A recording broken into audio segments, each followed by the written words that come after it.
Welcome to this week's Monday music tutorial. This week we're going through a new technique with a new track. I've just made a short notation of it to use for this video just to sort of show you the new technique. But the full notation, the full track will be available along with that in the description, so you can click through and download that link and you can learn the whole song. But for now we're going to focus on these first couple phrases, okay, with this new technique. So the technique for this week that I want to explain a little bit is called a trill. So we've kind of touched on this a little bit with the vibrato tutorial previously, having that different kind of wavering effect on one single pitch. With the vibrato, that's going to be within the same pitch. So that was kind of, I kind of talked about this. You can use it as a variation of the vibrato in some cases, but specifically this trill is going to be, the different notation comes up in here with the TR. Sometimes they will use that wavering notation as well, like you see with the vibrato. So it's kind of interchangeably depending on who's writing the notation and how they want to symbolize it. But in this song it's really nice because we have vibrato and we have trill, so there's a little bit of specification.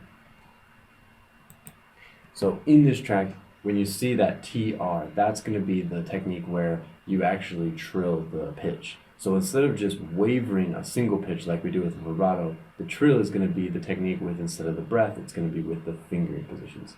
So trill is really, really simple in these notations because they're happening mostly during half beats. There's a couple during full beats as well, but they're not sustained. So the trill is only a single or a double time. It's very quick. It's not very extended. There are some tracks or some traditional pieces that you'll hear that have the trill extended after. So you'll sustain a note and it'll be something like a,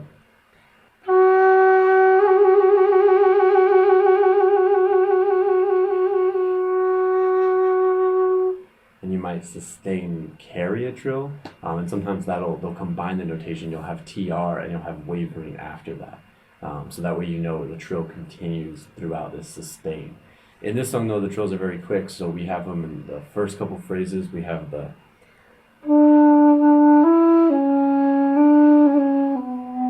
just a very simple, as opposed to a vibrato or trill. So you get a little bit of a different pitch change, very similar, but the technique is different. In the opening for this song, I'm playing it at a much slower tempo, partly to show you the technique a little bit more clearly, and partly because I kind of like this song on this slower, like 60 beats per minute. It has a nice feel to it, and you get a lot of very long breath sustain, so it's very good practice to start adding on, 1, 2, 3, about 4 bars of breathing without an inhale.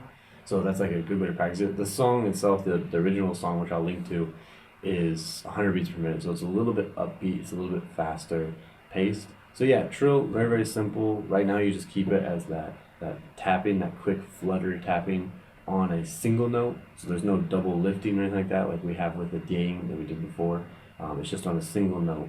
But very similar, a really simple tool that you can add to songs to give it a little bit extra flavor and some depth to the notes, especially when you're dropping to a deeper pitch. So that's the trill. That kind of rounds out your toolbox full of all the little special techniques that we've gone over in the last tutorials. There are a few other small techniques like double tonguing and these kind of things, but a lot of those are for diza and for other styles of flute. For the Xiao, what we've done up till now with the trill is that's pretty much going to cover all of the necessary techniques and little tricks that you can do with the flute. And it's going to be a lot to practice already. And most notation you should see, and you should be able to understand pretty much anything they throw you at this point. So I hope you get the trill, practice that, go over this track, get that full notation in the description. I'll link some songs that you can listen to kind of follow along and get the feel for the track because it's really nice. And then yeah, in the later videos, come back, we're going to keep posting. We still have to go over some high octave notes as well as some key changes. So we'll be going over like how you would change your key to play a flute, but to play a song that's in a different key. So whether that means dropping the tuning or changing the fingering pattern, things like that. So we'll be going over that in the next videos to come. So be sure to like, subscribe, click the bell for notifications. The videos come out every week, and we're going to keep that going. So we'll see you guys next week. Keep practicing, and if you have any questions, leave something in the description below. If you have a certain track that you're having trouble with or would like to see, let me know, and we can do that in the future as well. Okay? Till next time.